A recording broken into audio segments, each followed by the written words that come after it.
Mladim bi v bistvu rad sporočil, da ne glede na vzpone in padce, ki bodo v življenju dali skozi, naj na življenje gledajo z dobre plati, z pozitive, vedno najdejo neke male koščke, sestavljenke in gradijo velike gradove in zgodbe v svojem življenju.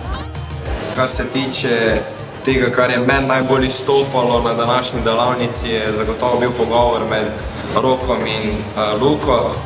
Meni se je zdela današnja delavnica super, zelo poučna. Zdi se mi, da bi se o teh stvareh mogli večkrat pogovarjati. In to mi posvarjanje zgodaj je dalo v bistvu to. Nov način življenja, nove cilje.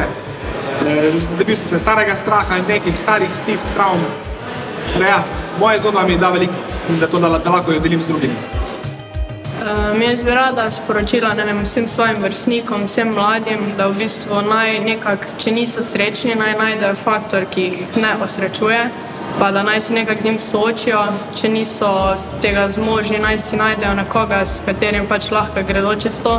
Če se nekako še kar ne morejo prebiti, se morajo tega faktorja rešiti, da jih pač ne bi oviril v prihodnosti. Za mlade to bi mogli biti tudi en glavnih delov vsakodnevnega izobraževanja, torej več bi mogli posvetiti časa tudi temu v šoli. Za konec sporočilo mladim, predvsem bi vam rekel, imejte se radi, čeprav to taka je težka beseda, mogoče malo klišejska, ampak jaz po vseh teh izkušnjah in zdaj izzivih sem si prišel gor, da res vse meni bi to zelo pomagalo, če bi kdo rekel, bi mi ta stavek prej v življenju: Luka, imej se radi, zato tudi jaz sporočam vam, imejte se radi in ostanite močni.